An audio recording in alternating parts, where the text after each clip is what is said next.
2 ദിവസം മുമ്പാണ് കേന്ദ്ര ആഭ്യന്തരമന്ത്രി അമിത്ഷാ പശ്ചിമ ബംഗാളിനെ പിടിച്ചു കുലുക്കുന്ന ഒരു പ്രസ്താവനയുമായി എത്തിയത്.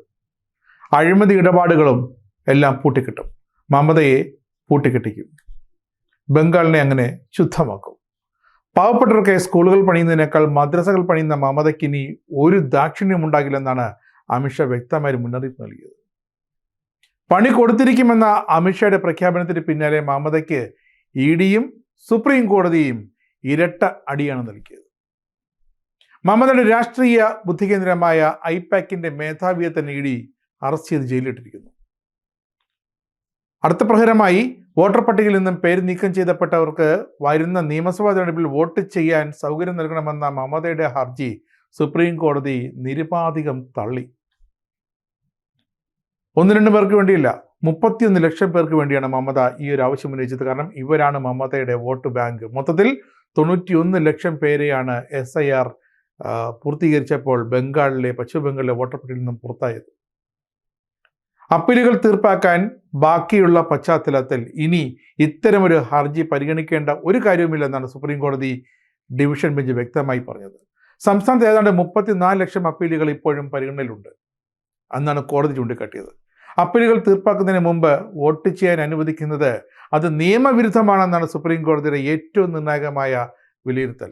അത് ബംഗാളിലെ തെരഞ്ഞെടുപ്പ് പ്രക്രിയയെ തന്നെ അസ്ഥിരപ്പെടുത്തുമെന്ന മറ്റൊരു നിരീക്ഷണം കൂടി കോടതി നടത്തിയിട്ടുണ്ട്. ഏതാണ്ട് 91 ലക്ഷത്തോളം വോട്ടർമാരുടെ പേരുകൾ ആണ് പശ്ചിമ ബംഗാളിലെ SIR പ്രക്രിയയിലൂടെ നീക്കം ചെയ്തത്. സംസ്ഥാനത്ത് തെരഞ്ഞെടുപ്പ് നടപടികൾ പുരോഗമിക്കുന്നതിനിടെയാണ് ഇങ്ങനെ കുടിയേറ്റക്കാരെ നീക്കം ചെയ്തുകൊണ്ടുള്ള SIR പട്ടികയെ ചോദ്യം ചെയ്തുള്ള മമതയുടെ വിധി വന്നത്. ഇനി ഐപാക്കിലേക്ക്. ആരാണ് ഈ ഐപാക്കിൻ്റെ ഉടമസ്ഥർ? ഏതാണ് ഈ സ്ഥാപനം? ഇതാണ് മാസങ്ങൾക്ക് മുമ്പ് വിവാദത്തിലായ മമതയുടെ രാഷ്ട്രീയ ബുദ്ധികേന്ദ്രം. ബംഗാൾ ഹൈക്കോടതിയും സുപ്രീം കോടതിയും മമതയെ കടന്നാക്രമിച്ച തൃണമൂലിൻ്റെ രാഷ്ട്രീയ കരുനീക്കങ്ങളുടെ ബുദ്ധികേന്ദ്രമായ ഐപാക്ക്. ജനുവരി 8-ന് ED ഐപാക്കിലൊരു റെയ്ഡിനെത്തി, കൽക്കരി കുംഭകോണ കേസിൽ. അപ്പോഴാണ് മമതാ ബാനർജിയും തൃണമൂൽ നേതാക്കളും അവിടെ എത്തി സുപ്രധാനമായ ചില രേഖകളും ഹാർഡ് ഡിസ്കുകളും ഒക്കെ അവിടെ നിന്നും കടത്തിക്കൊണ്ടുപോയത്. പശ്ചിമ ബംഗാളിലെ കൽക്കരി കുംഭകോണവുമായി ബന്ധപ്പെട്ട കള്ളപ്പണം വെളുപ്പിക്കൽ കേസിൽ പൊളിറ്റിക്കൽ കൺസൾട്ടൻസി സ്ഥാപനമായ ഐപാക്കിലേക്ക് അങ്ങനെ ED കടന്നുകയറി. തൊട്ട് പിന്നാലെ അതിൻ്റെ സഹസ്ഥാപനായ വിനേഷ് ചന്ദേലിനെ അറസ്റ്റ് ചെയ്തിരിക്കുന്നു. പശ്ചിമ ബംഗാൾ തെരഞ്ഞെടുപ്പിന് മുന്നോടി നടക്കുന്ന പ്രധാന ED നടപടി തന്നെയാണ് ഇത്. കള്ളപ്പണം വെളുപ്പിക്കൽ തടയൽ നിയമത്തിലെ സുപ്രധാനമായ വ്യവസ്ഥ പ്രകാരമാണ് ഡൽഹിയിൽ വെച്ച് ഈ അറസ്റ്റ് നടന്നത്. പശ്ചിമ ബംഗാളിലെ അസൻസോളിലും പരിസര പ്രദേശങ്ങളിലുമുള്ള കുനുസ്തോറിയ കജാറ പ്രദേശങ്ങളിൽ അനധികൃതമായി ഈസ്റ്റേൺ കോൾഫീൽഡ് ലിമിറ്റഡിന് ഖനനം നടത്താൻ ഒത്താശ ചെയ്തു കൊടുക്കുകയും അതുവഴി കോടികളുടെ അഴിമതി നടത്തുകയും ചെയ്തു എന്ന് തന്നെയാണ് ED കണ്ടെത്തിയത്. ഇതിൻ്റെ തെളിവുകൾ കണ്ടെത്താൻ വേണ്ടിയായിരുന്നു ജനുവരി 8-ലെ EDയുടെ റെയ്ഡ്. തൊട്ടു പിന്നാലെ അറസ്റ്റുമുണ്ടായിരിക്കുന്നു. ചന്ദേലിൻ്റെ ഡൽഹിയിലെ വസതികളിൽ ED റെയ്ഡുമുണ്ടായി. അതിനു പുറമെ ഐപാക്കിൻ്റെ സഹസ്ഥാപകനും ഡയറക്ടറുമായ ബംഗളൂരുവിലെ ഋഷിരാജ് സിംഗ്, ആം ആദ്മി പാർട്ടിയുടെ മുൻ കമ്മ്യൂണിക്കേഷൻസ് ഇൻചാർജായ വിജയ് നായർ, ഇവരുടെ വസതികളിലുമൊക്കെ ഒരേ സമയം ED റെയ്ഡ് നടത്തി സുപ്രധാനമായ രേഖകൾ കണ്ടെടുത്തിട്ടുണ്ട്.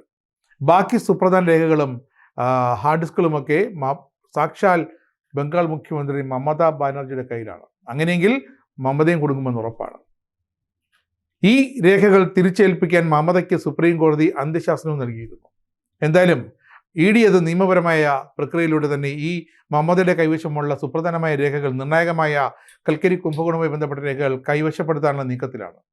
എന്തായാലും പശ്ചിമ ബംഗാളിലെ തെരഞ്ഞെടുപ്പിൻ്റെ പ്രചരണ പരിപാടികൾ ആരംഭിക്കുമ്പോൾ മമതയ്ക്ക് കടുത്ത തിരിച്ചടിയായിരിക്കുകയാണ്. ഒരേ സമയം അമിത്ഷായുടെ EDയുടെ ഈ നടപടിയും സുപ്രീം കോടതിയുടെ 31 ലക്ഷം വോട്ടർമാർക്ക്, അനധികൃതമായ വോട്ടർമാർക്ക് വോട്ട് ചെയ്യാൻ അനുവാദം നൽകില്ലെന്ന സുപ്രീം കോടതി വിധി.